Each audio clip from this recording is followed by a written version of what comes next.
사람이 가장 힘들 때가 언제일까요? 몸이 피곤할 때, 돈이 부족할 때, 관계가 틀어졌을 때 사람들이 힘들다고 합니다. 그러나 가장 힘든 것은요, 바로 이것입니다. 아무도 나를 알아주지 않을 때, 아무도 내 사정을 모를 때, 그리고 더 나아가 가장 힘든 것은 가정 안에서, 또 때로는 무리 안에서, 공동체 안에서 나는 잊혀진 사람처럼 기억됐을 때, 아주 참으로 몸도 힘든 것도 그렇고 마음도 힘들지만 내가 잊혀졌다라고 생각되어질 때는요, 더 마음이 힘들어진다는 것입니다. 오늘 본문의 메시지는요, 바로 그와 같은 자리에서 이스라엘 백성들이 부르짖어 기도하는 것입니다. 나는 잊혀져 있는 존재인가? 하나님의 백성이라고 말씀하고 하나님의 자녀라고 이야기하고 계시는데 우리의 고통은 끊이지 않는 거죠.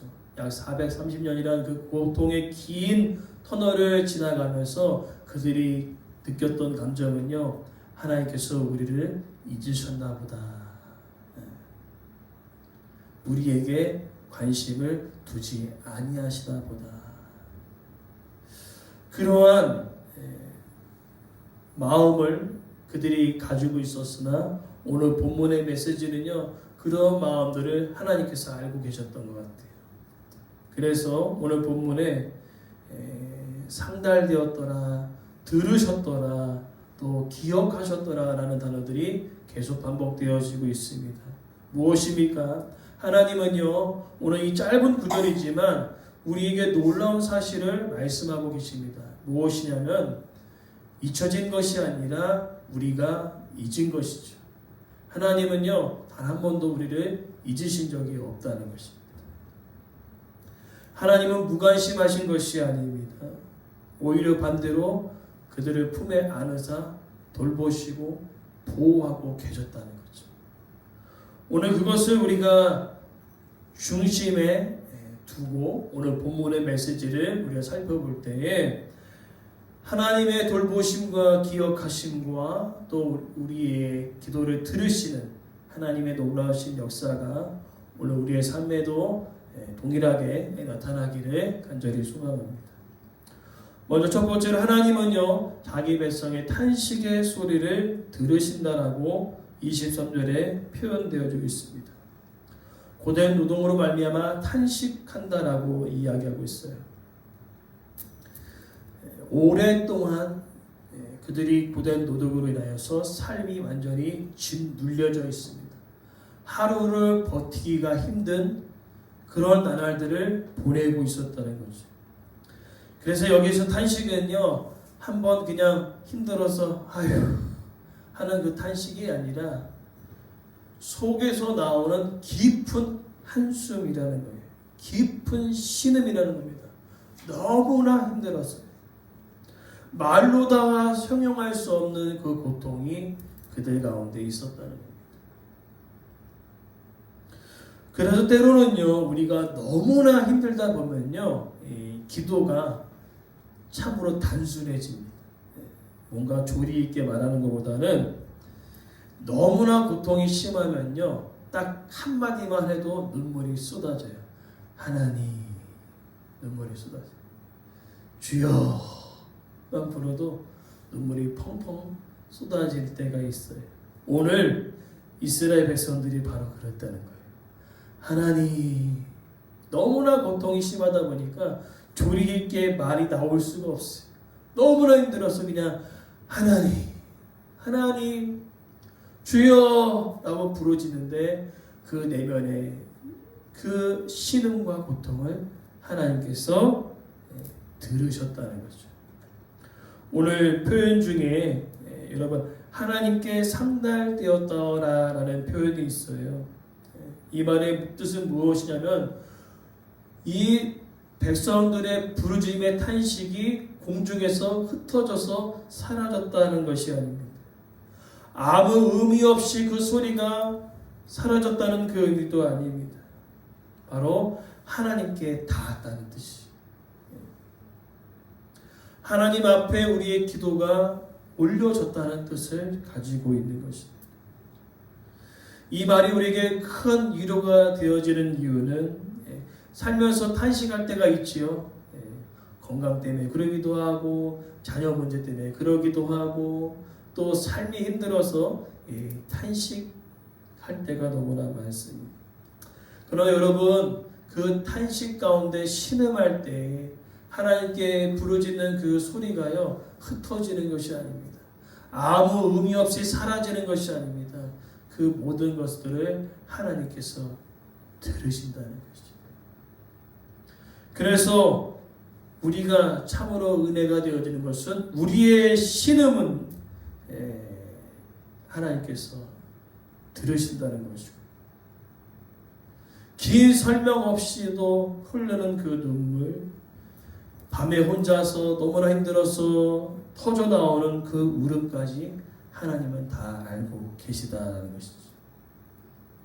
그게 하나님은요 뭔가 조리 있게 정말 말씀을 대입하여서 기도하는 그 기도의 소리도 들으시지만 때로는 너무 힘들면요 그렇게 조리 있게 말이 나갈 수가 없어. 너무나 힘들다 보니까. 그런 하나님은 그 깊은 탄식의 소리도 하나님께서 듣고 계시다라는 것입니다. 그러니까 여러분 성경적 믿음은요 아픈 것을 감추는 것이 아니라 여러분의 아픈 것을 하나님께 가지고 나아가는 것입니다. 여러분의 깊은 탄식을 감추는 것이 아니라 솔직하게 그 무엇 때문에 탄식하고 있는지 무엇 때문에 어려워하는지 그 문제를 가지고 하나님께 나아가 간구할 때 하나님께서 우리의 소리를 들으심을 믿습니다. 그리고 두 번째로는요 하나님은 침묵하시는 것이 아니라 그 언약을 잊지 아니하셨다는 겁니다. 24절 말씀에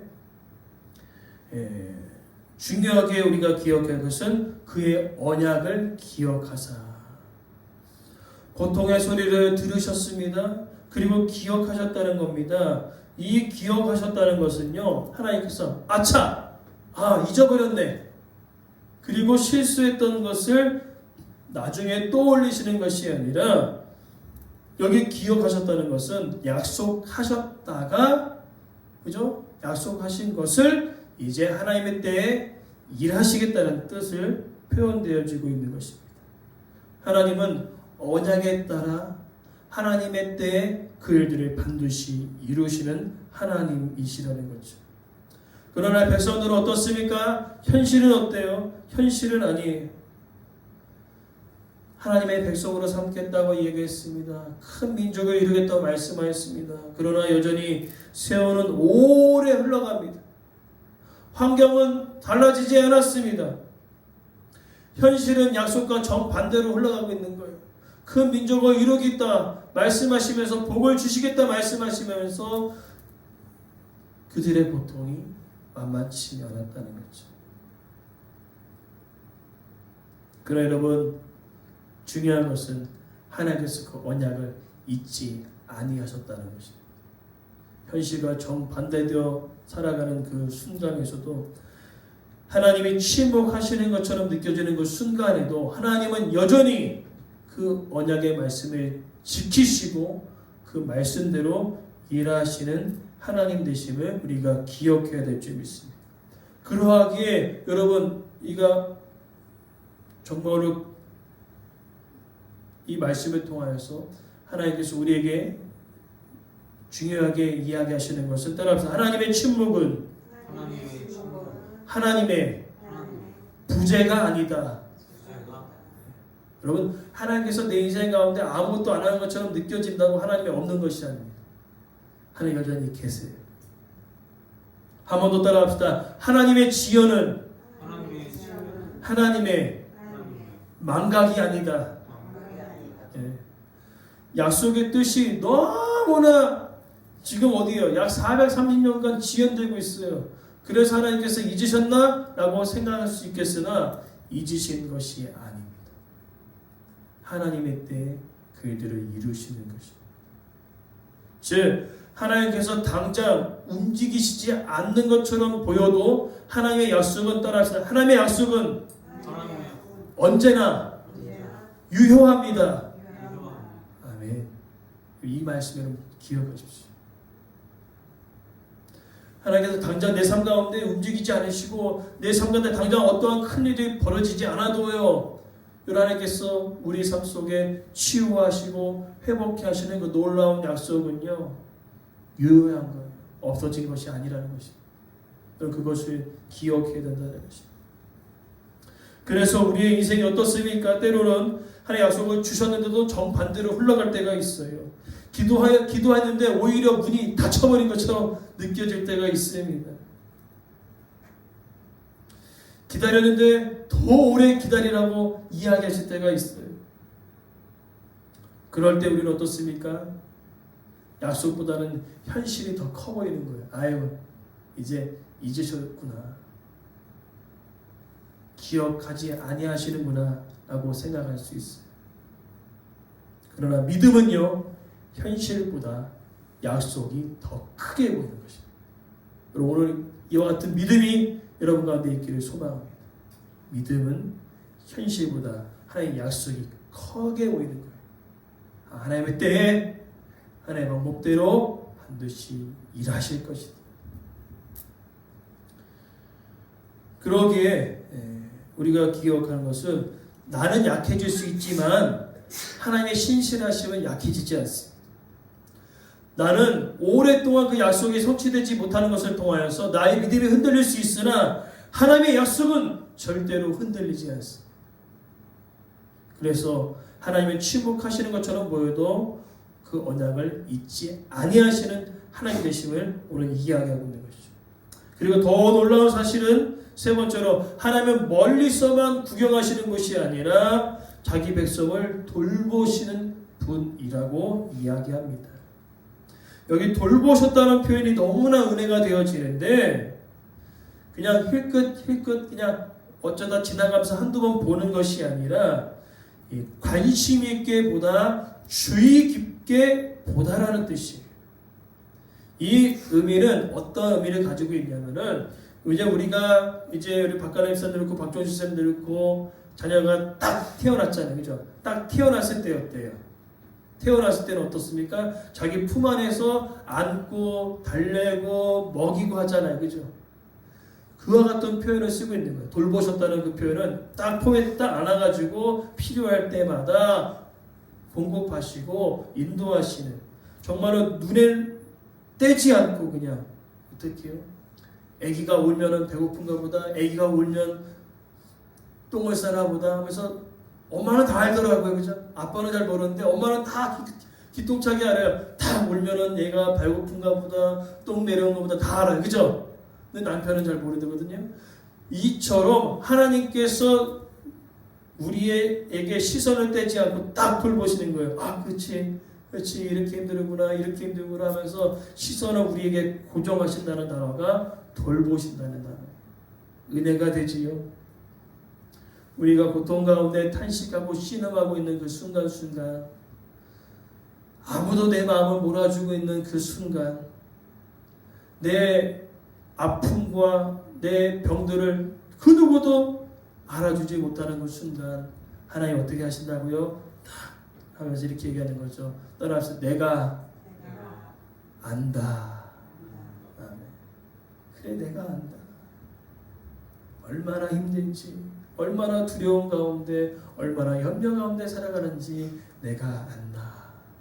딱 보고 계시는 거예요. 그게 돌보신다는 것이. 그러나 세상 사람들은 어떻습니까? 세상 사람들은요, 뭔가 대단한 것과 뭔가 나에게 주어야지만이 관심을 가져줘요. 나보다 나아야 관심을 가져줍니다. 세상은 그래요. 그러나 하나님은요, 우리가 못나도, 우리가 가진 것이 없어도 우리를 보시는 거예요. 돌보시는 것입니다. 무관심하지 않고 딱 시선을 고정해서 보고 계시는 거예요.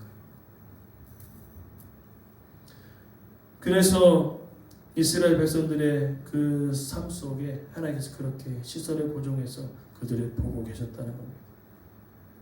그리고 네 번째로는 하나님께서 아시는 하나님 되셨다는 거예요. 특별히 오늘 기억하셨더라 24절에 기억하셨더라와 25절에 기억하셨다라는 단어는 달리 쓰이고 있습니다. 여기는 아셨다라는 단어예요. 아셨다. 뭘 아실까요? 단순히 우리의 삶 가운데 흘러가는 그 인생 가운데 무엇을 아십니까? 무관심하지 않고 우리의 삶을 누구보다 잘 알고 계시는 거예요. 그 깊은 탄식과 그 슬픔과 그 눈물과 그 두려움과 염려 가운데 살아가는 우리의 인생을 잘 알고 계시는 겁니다. 외면하지 않고 방치하지 아니하시고 우리 가운데 깊은 탄식과 그 마음들을 하나님께서 알고 계시다는 것이죠. 여러분, 하나님이 아신다는 것은 우리의 인생에 얼마나 큰 위로가 되는지 모릅니다. 하나님이 아시기에 하나님의 때가 되면 일하실 줄 믿습니다. 하나님이 아시기에 하나님께서 우리에게 길을 열어 주실 줄 믿습니다. 하나님께서 아시기에 우리가 힘들 때 하나님께서 우리를 붙들어 주심을 믿습니다. 하나님께서 아시기에 하나님께서 때를 따라 돕는 일을 우리에게 허락하심을 믿습니다. 하나님이 아시는 거예요. 자, 그렇다면 이제 여러분, 하나님께서 하셨던 일들을 제가 여러분들에게 이야기했어요. 그 은혜를 누려야 되지 않겠습니까? 누리기 원하시죠? 이제 누리기 위하여 우리가 해야 할 일이 있습니다. 자, 오늘 본문에 여러분 어떤 단어가 제일 많이 보이십니까? 부르짖었더라라는 단어가 많습니다. 부르짖었더라. 여기 부르짖었다라는 그 의미는 단순히 그냥 소리내어서 부르짖었다는 그 의미보다는 대상이 중요한 대상. 부르짖는 대상. 이스라엘 백성들은요, 아까 서두에 제가 얘기했잖아요. 하나님께서 우리를 잊으셨나? 잃어버렸나? 그 대상이신 하나님께 나아가 부르짖어 기도하고 있는 것입니다. 그러니까 회복된 거예요. 아, 하나님께서 우리를 돌보시는 거였구나. 하나님께서 우리를 이끄시는 거구나. 그래서 하나님께 나아가 부르짖는데 중요한 것은 저를 보십시오. 이 부르짖었다는 이 의미가 여기 보고 저기 보고 하나님 보고가 아니라 하나님만 딱 고정해서 하나님께만 부르짖어 기도하고 있다는 것을 우리는 아셔야 되는 거예요. 우리는 어떻습니까? 다 해보고 하나님을 찾을 때가 많아요. 이것도 해보고 저것도 해보고 안 되니까 하나님께 나아가요. 그럼 하나님께서 원하시는 건 뭐예요? 이것도 해보고 저것도 해보기 이전에 먼저 누굴 찾으라는 거예요? 하나님을 찾으라는 거죠. 여러분, 하나님을 먼저 찾기를 간절히 소망합니다. 그리고 오늘 본문 이야기를 통하여서 하나님은요, 이제 돌보시고 기억하셔서 이제 모세를 통하여 그 구원의 길을 열어내실 것입니다. 즉, 돌보신다는 것은 실제로 이제 그 역사 가운데 하나님께서 이스라엘 백성들을 이끌어내사 정말로 약속대로 구원해 내시는 그 놀라운 일들을 이제 3장부터 이루어 가시는 하나님 되심을 우리는 기억합니다. 자, 이제 우리가 말씀을 마무리하면서 우리가 기억해야 될 것은 이스라엘 백성들에게는요, 고된 노동과 통하여서 깊은 탄식과 한숨들이 있었습니다. 하나님께서 우리 삶을 잊어버리신 것처럼 느껴졌습니다. 나의 존재 자체가 완전히 사라지는 것처럼 정체성이 완전히 없어지는 그 순간 가운데 있습니다. 미래가 보이지 않습니다. 현실이 너무나 무섭습니다. 그리고 더 나아가 하루하루를 버티기가 너무나 힘듭니다. 그때 그들이 하나님께 나아가 부르짖습니다. 그리고 하나님은 그들의 소리를 들으시고 돌보시는 것이죠. 그리고 그 모든 연약함들을 알고 계시는 겁니다. 그러기에 오늘 우리에게 주시는 말씀은 여러분, 낙심하지 마십시오. 기도를 멈추지 마십시오. 그 아픈 것 모른 체 하지 마시고 그 아픈 것을 하나님께 가지고 나오십시오. 하나님의 치유와 회복의 은혜가 하나님의 그 시간에 반드시 그들을 이루어 가실 줄 믿습니다. 오늘 돌보시고 기억하시는 하나님, 내 삶을 누구보다 잘 알고 계시는 하나님, 다 해보고 하나님 찾지 마시고요, 먼저 하나님께 나아가 간구할 수 있는 그 믿음이 여러분 가운데 있기를 소망합니다. 아무것도 안 보이고 현실과 정반대처럼 지나가도 하나님 언약을 잊지 아니하셨고, 그리고 우리 인생 가운데 늘 함께하고 계심을 여러분 믿고 우리가 이 시간 말씀을 붙들고 우리가 간절히 기도할 때에 하나님은 여전히 우리의 삶을 돌보시고 인도하시는, 누구보다 내 삶을 알고 계시는 하나님 되심을 믿습니다.